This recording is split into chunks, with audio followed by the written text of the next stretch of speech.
I'm going to be talking today about why Trump won. There are actually several reasons why he won. I'll be talking about one of the key reasons why he won. This is an actual magazine cover from Newsweek. They were so confident that Hillary would win, they printed this before election day. When the results became obvious, they had to pull thousands of magazines out of circulation. And this was a prediction from the New York Times, which predicted that Hillary had an 85% chance of winning. This is from 538, which is a website run by a guy called Nate Silver. He's a journalist and a pollster, and he gave Hillary a 71.4% chance of winning. This is what actually happened. As you can see, Trump won the South, the Midwest, most of the Great Lakes area. So here in Germany, you have a parliamentary system. In the US, the president is elected directly. And in countries which have a presidency like France, you have two or more candidates, and the person that wins the popular vote becomes the president. This is not how it works in the US. So they have something called the Electoral College. So what do these numbers mean? Each number stands for the number of members of Congress from each state. So as you can see, the lowest number is 3. So each state has a minimum of 3 members of Congress. And how do they work out these numbers? They're roughly based on population. So the most crucial thing about the Electoral College is the winning margin doesn't matter. So even if you win by the tiniest margin, you win all the electoral votes for that state. So for example, as you can see on the West Coast, you have California with 55. Even if you win California by the tiniest margin, you win all 55 electoral votes. So in the actual election, Trump won Michigan by 0.23%. He won all the electoral votes for Michigan. He won Pennsylvania by 0.72%. He won all the electoral votes for Pennsylvania. Hillary also won New Hampshire and Minnesota by tiny margins as well. So you have a total of 538 electoral votes, and if you get at least 270, you win the Electoral College, and with it the presidency. And as you can see, you have blue states, which are heavily Democrat, and they're mostly on the West Coast and the Northeast of the US. You have red states, which are heavily Republican, and they're mostly the South and the Midwest. And you have purple states, which can lean either way.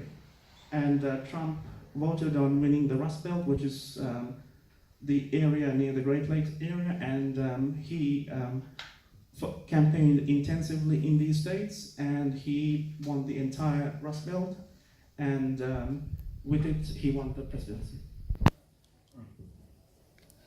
I'm happy to answer any questions about Trump, US politics, the US military, or foreign policy in general that you may have.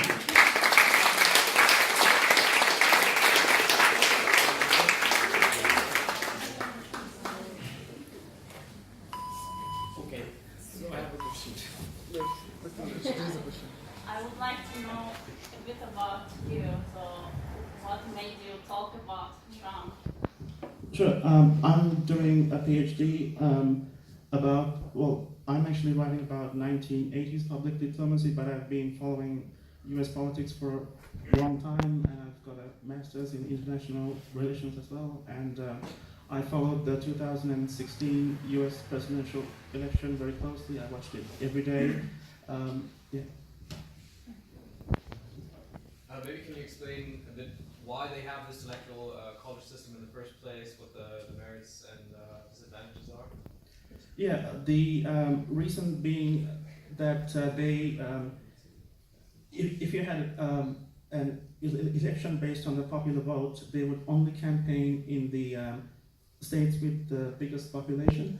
So, for example, as you can see, California has the biggest population in the US with 55, and Texas has 38, which is the second highest, and New York has 29, and Florida has 29 as well. So if this was based on the popular vote, politicians will only visit those 4 states, and in the US, the center of the US is called flyover country, which means the planes just fly over that area, so they will not visit these states. They'll just campaign in California, Texas, Florida, and New York. And by having this electoral college, they wanted to have presidential candidates campaigning in these small states.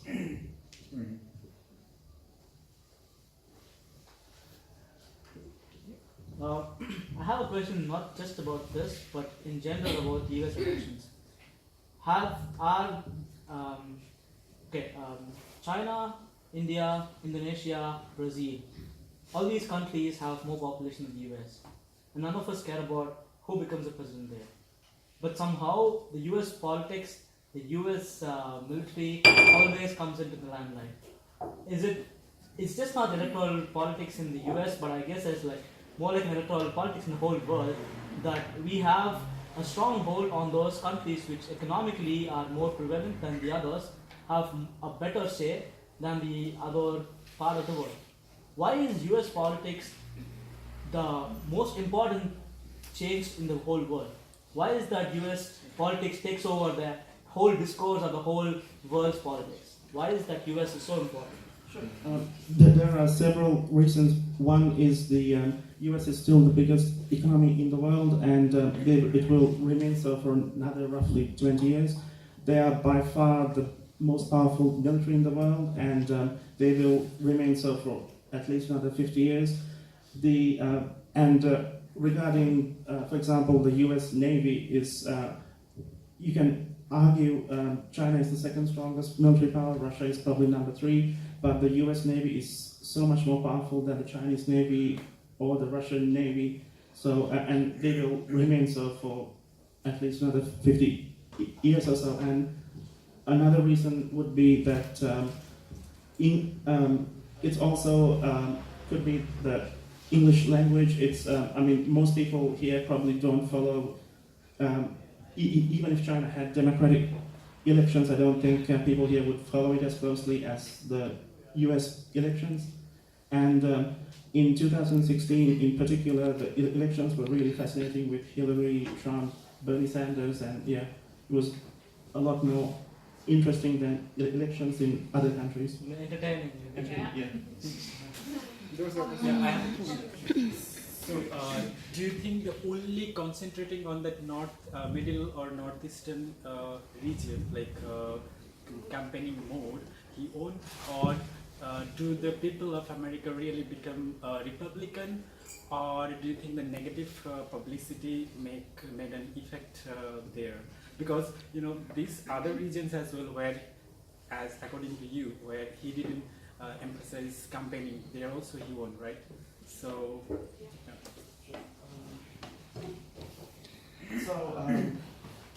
In the US, we have these red states which are heavily Republican, so he didn't really need to campaign in these states, so he won all of these states. But regarding the area inside the red box, which is the Rust Belt, so this area is used to be the industrial heartland of the US. It used to have a lot of... do you want to answer? Yes. Yes, of course. So it used to be the industrial heartland of the US.